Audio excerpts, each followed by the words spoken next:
1941년 4월 7일 부활주간 켄터키 겟세마니 성모 수도원. 이 노트의 다른 글은 모두 찢어버리고 지금까지 쓴 글들도 다 버리고 다시 시작하고 싶다. 이곳은 미국의 중심이다. 무엇이 이 나라를 지탱하게 하고 우주가 산산조각 나지 않고 제대로 돌아가게 하는지 의문이 든다. 이유를 단 한 가지만 꼽으라면 바로 이 수도원 때문일 것이다. 틀림없이 두세 가지 더 있겠지만 아브라함은 주님께 소돔에 의인이 한 사람이라도 있으면 그곳을 멸망시키지 말아달라고 기도했다. 하느님의 복되신 어머니, 하늘과 천사들의 여왕이신 마리아께서 날마다 하느님께 아드님을 보여주신다. 그들의 기도 덕분에 이 세상은 순간순간 끔찍한 파멸에서 구원되어 유지된다. 이곳이 유일하고 진정한 미국 도시다. 광야 안의 도시. 이곳은 온 나라를 돌아가게 하는 중심축이다. 워싱턴은 허상이고 석고이며 소음을 생산해내는 기계요 광기로 가득 찬 도시다. 이 나라는 이곳 겟세마니 수도원을 빼고는 수도도 중심도 어떤 구심점도 없다. 겟세마니 수도원은 믿음이 없는 사람들과도 더불어 살아갈 기틀을 마련해주는 믿음의 근저로 이 나라를 지지한다. 이곳은 크고 웅장한 궁전이다. 나는 지금까지 임금이나 여왕의 궁궐을 본 적이 없다. 지금 나는 궁전에 왔고 순간순간 숨이 막힐 지경이다. 이 세상에서 가장 위대한 수도에 왔지만 기차역도 극장도 가본 적이 없다. 다만 이곳은 궁전을 의미할 뿐이다. 나는 불현듯 하늘의 여왕이신 분의 궁궐에 와 있다. 그분은 왕관을 쓰고 사람들과 천사들의 찬미를 받으신다. 그대에게 말하노니 나는 숨이 벅차다. 내가 누구에게 말한다고? 하늘의 여왕이신 분의 궁전에 머물 때 누구에게 말을 해야 하지? 나는 거룩한 이 땅에 입맞추기만을 청할 뿐이다. 1941년 4월 8일 겟세마니 성모 수도원. 왜 이 수도원이 지상 천국일 수밖에 없는가? 그것은 목적 또는 효용성을 지닌 체계의 결실이기 때문이다. 선량하고 거룩한 트라피스트 회원들에게 일은 중요하다. 일은 고행과 놀이의 혼합이다.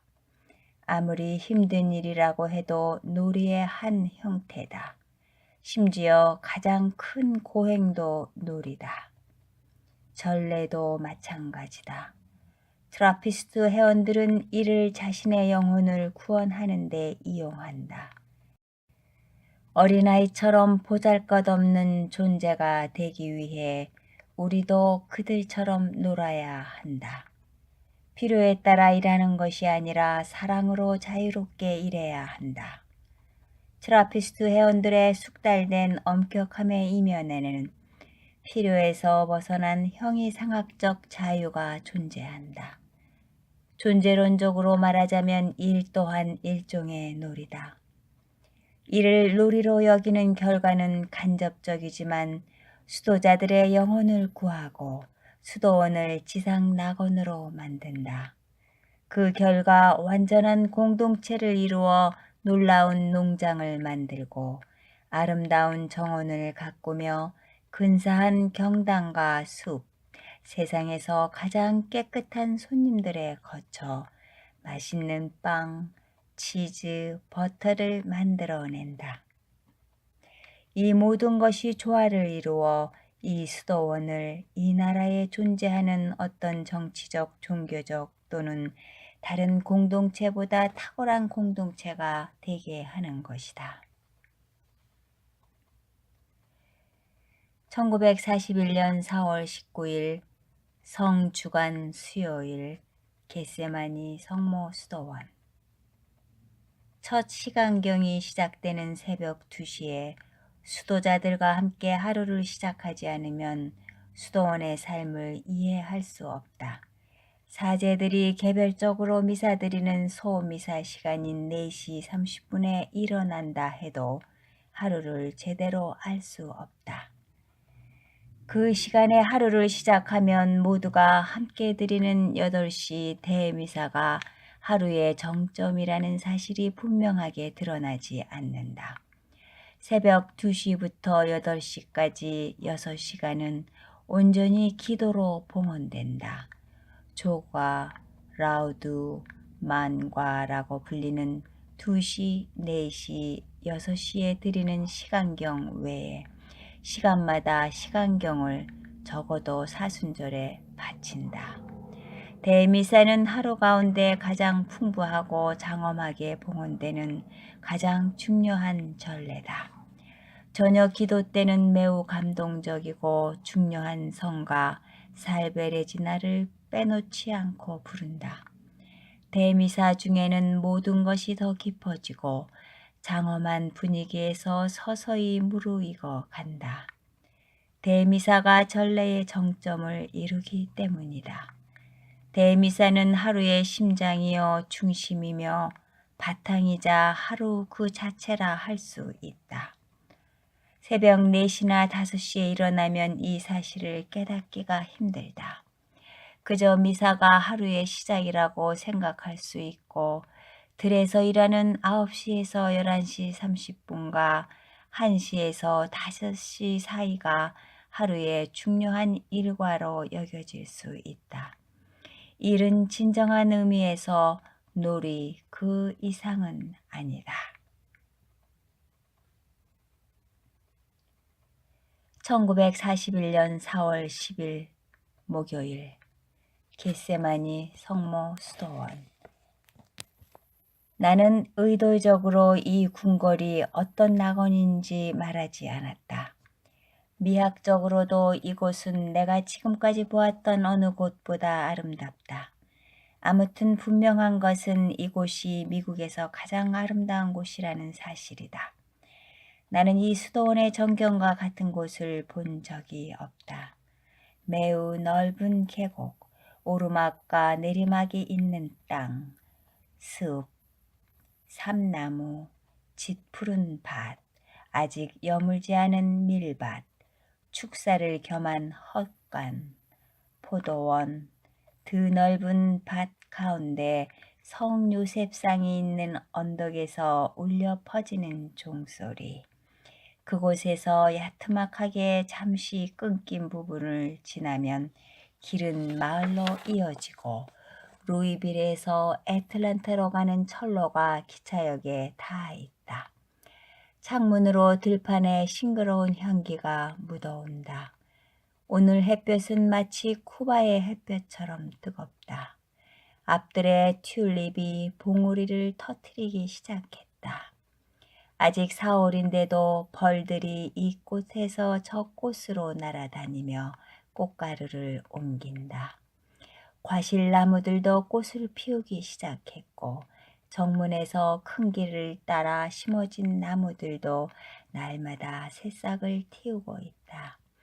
중세풍의 모자를 쓴 트라피스트 형제들이 집에서 만든 다리에 붕대를 감은 모양의 장화를 신고 포도원을 가로질러 걸어온다. 종탑에서 종소리가 울린다. 내가 성 보나벤투라 대학에서 그토록 기다리던 도약이 여기 있다. 나는 그 도약을 보지 못했다. 내가 그 도약의 힘을 가지고 있다고 주장하는 것이 두렵고 도약의 표제 행위를 끌어내 마치 내가 모든 것을 가진 듯 부동산으로 만드는 것이 두렵다. 또한 그것을 축제처럼 탐닉하고 내 파티인 것처럼 여기며 이내 잃어버리는 것이 두렵다. 오늘 아침 대미사는 8시 30분에 수도 원장이 집전했다. 그 후 나는 손님 숙소 담벼락을 따라 정원으로 난 길을 걸어 과실나무 밑으로 갔다. 태양은 뜨거웠고 로마에서보다 더 큰 아름다움을 맛보았다. 나는 이곳에서 자주 로마를 생각한다. 1941년 4월 18일 금요일 뉴욕 더글라스턴. 겟세마니 수도원을 떠날 일이 슬프기만 하다. 부활절 오후 성체 강복 후 수사들은 대부분 성당을 나갔다. 성당은 고요하고 햇살이 마루를 밝게 비춘다. 나는 십자가의 길을 하며 계속 그곳에 있고 싶었다. 불가능한 일인데도 나는 그것이 가능하기를 소망했다. 월요일 아침 일찍 출발했다. 8시에 루이빌에 도착했다. 출근 시간이었다. 수도원에서 지금은 하루의 시작이 아니라 중심인데 혼란스러웠다. 수도원과 세속에는 큰 괴리가 있다. 루이빌은 아름다운 도시지만 이곳에 있는 것이 기쁘지 않다. 독일군이 이집트로 진입하고 있다는 신문의 큰 활자가 눈에 들어왔고 루이빌 사가에 큰 강도가 들었다는 기사도 눈에 띄었다. 지금이 오전인지 오후인지 가늠할 수 없다. 온전히 하느님께 속하길 바라면서도 주변에 하느님은 보이지 않고 온통 세상만 보이는 것은 끔찍한 일이다. 수도원에서 하느님을 눈으로 볼 수는 없지만 그분과 떨어져 있다고 느끼는 슬픔은 없다. 다만 그분께 세상을 위해 기도할 뿐이다. 세상에서는 기도 자체가 거리에 소음에 묻혀버린다. 차 조심하느라 마음 써야 하고 건물이 무너지지 않을까 염려하고 온갖 유혹이 넘쳐나고 언제 벼락을 맞을지 모른다. 햇살이 비치는 세상은 아름답다. 그러나 햇살에 비친 사물들은 아름답지 않다. 낯설게 느껴진다. 사탕가게 진열장으로 보이는 사탕들, 신문, 상점의 마네킹, 여자들의 옷에 여기저기 군인들의 표시나 훈장이 달려있다. 말투는 폭력적이고 딱딱하고 모독적이다. 수도원에서 맛보았던 순수와 평화를 지닌다는 것이 얼마나 어려운 일인지를 절감하게 되어 슬프다. 나는 어느 곳에 가나 겟세마니 수도원 이야기를 한다. 1941년 5월 14일 성 보나벤투라 대학. 유년 시절에 즐겨 했던 놀이가 생각났다. 그 놀이 이름은 지난해 이맘때 나는 어디에 있었지? 2년 전에는 등이다. 1940년 5월 14일은 쿠바 아바나에 있었거나 아니면 막 아바나를 떠났을 것이다. 15일에 배를 탔던 것 같다. 아바나에서는 안디노 호텔에 머물고 있었다. 오늘만큼 흐리고 뿌연 오후였다. 광장 식당에서 웨이터들과 함께 있었다. 아, 그 식당 이름이 생각난다. 펜실베니아 클럽이다. 그리고 아이스크림을 먹었다. 그러나 그 다음날 그곳을 떠나 리오 크리스털에 갔고 기대했던 것보다 훨씬 근사한 식당에서 기가 막히게 맛있는 점심을 먹었다. 지난해 아바나를 생각하면 거리로 이어진 많은 광장과 만발한 꽃들, 노래하는 새들과 폭포, 아로즈 콘폴로, 맛있는 스프와 강낭콩 요리, 기타 치는 사람들과 베란다가 떠오른다. 아바나는 거리마다 여러 쇼핑센터가 문을 열고 있었다. 엘 산토 크리스트와 샌프란시스코 성당도 열려 있었다. 아바나에서 정말 좋은 일은 대개 아침에 일어났다. 아침에 성당에 가서 성체를 모시고 아침으로 커다란 유리잔에 담긴 오렌지 주스를 마시며 신문을 읽었다. 영국군이 노르웨이에서 쫓기고 있다는 내용이었다. 벨기에에서 대결절이 막 시작되었다. 아무런 뉴스를 듣지 못한 채 이틀 후 뉴욕에 오니 상황이 돌변하여 악화되고 있었다.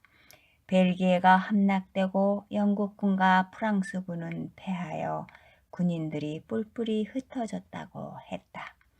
1939년 5월 14일 페리거리 35번지에 살고 있었다. 형편없이 낡은 마루가 삐걱대는 방 발코니에 앉아 있었다. 나는 전화를 기다리곤 했다.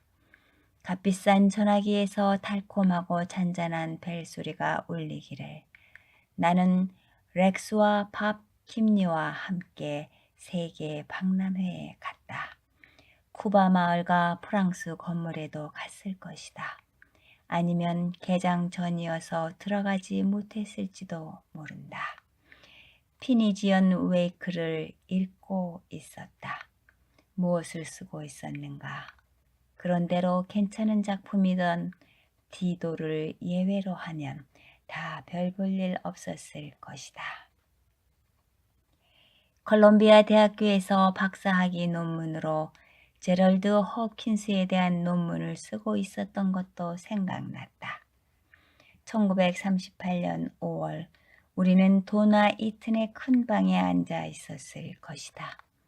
햇볕이 들어오지 않는 후덥지근한 방에서 렉스는 노비의 소설 작법 과정에서 내준 과제로 소설 휠키스트 씨와 초피 부인을 끝내려고 서둘러 타이핑을 하고 있었다. 아마 라인 포도주를 마셨을 것이다. 당시 나는 막 이타카를 다녀와 렉소와 올린으로 갈 예정이었다. 우리는 버펄로의 어리운하에서 나룻배를 타고 올린으로 가려다가 기차를 탔다. 내가 이곳에 온 지도 벌써 3년이 되었다. 1937년 5월 더글라스턴에서 혼란스러워 머리를 감싸쥐고 혼돈 속에 앉아 있었을 것이다. 당시 나는 앞니를 거의 다 뽑아야 했다.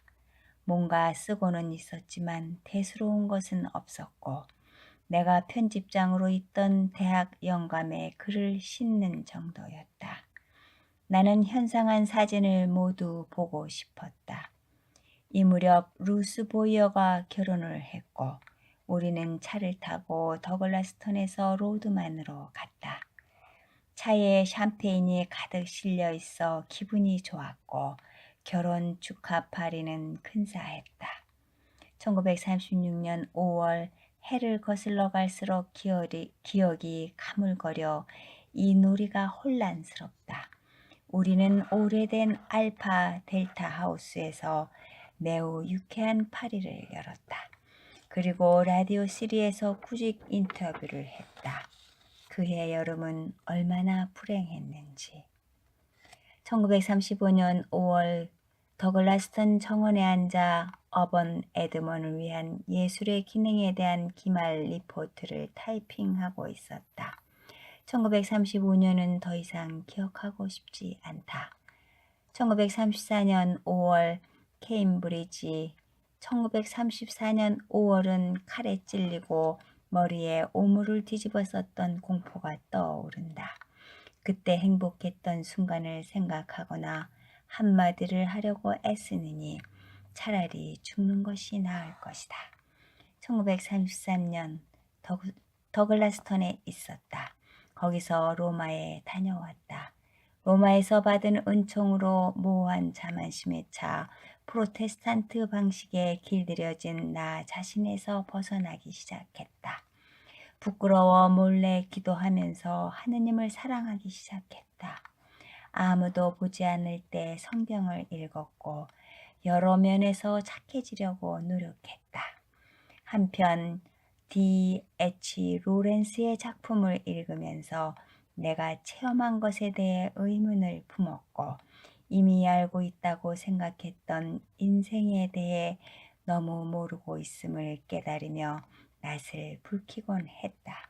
그때 나는 조금이지만 인생이라는 것에 대해 깨우치기 시작했던 것 같다. 1932년 폐혈증으로 요양원에 있었다. 그저 피에 독이 들어간 것 이상의 느낌을 받았다. 나는 존 도스 파소스가 세계에서 가장 탁월한 소설가라고 여겼다. 현대 소설에 대한 에세이를 쓰느라 바빴다. 1931년 5월 이 해에 있었던 일은 도무지 기억나지 않는다. 그 해에 하느님을 믿게 되었던 것 같고 어쨌든 아직은 어린아이 같았다. 물론 그렇게 될 리는 없겠지만 내가 세상에서 가장 위대한 사람이 되면 어떨지에 대해 생각하기 시작한 것 같다. 미국을 위해 미네토카 호수에서 배를 타려 했다. 매우 형편없는 시를 쓰고 있었다. 베르킬리우스의 전원시가 너무 과대평가를 받고 있다고 생각했고 실제로 그렇다. 나는 타티투스를 좋아했다. 학교 잡지의 편집자가 될 것이고 셜리를 읽었다. 10년을 돌아보는 것으로 족하다. 생각만큼 만족스러운 놀이는 아니다. 1941년 6월 26일 성 보나벤투라 대학. 내내 덥고 밝다. 아침에 나치 탈출 일기에 몇 가지를 덧붙였다. 오후에는 단테를 읽었고 참고 서적 목록에 넣을 재미없는 책들을 읽었다. 지난 여름엔 모두들 산속 오두막집에 갔지만 나는 여기 머물면서 프란치스코 소회의 수련자가 될 것인지에 대해 생각했고 토마스 아퀴나스의 저서를 섭렵했다. 브라이튼 락을 10쪽 읽고 나니 처음보다 더 실증이 났다. 지난 가을에 썼던 무화과 나무 속의 사람이 커티스 브라운 출판사에서 되돌아왔다. 처음 몇 주처럼 마음이 아프지는 않았다. 어젯밤 쿠바에 대해 쓴 부분을 다시 읽었다. 그 부분은 괜찮았다. 도입부는 형편없었다.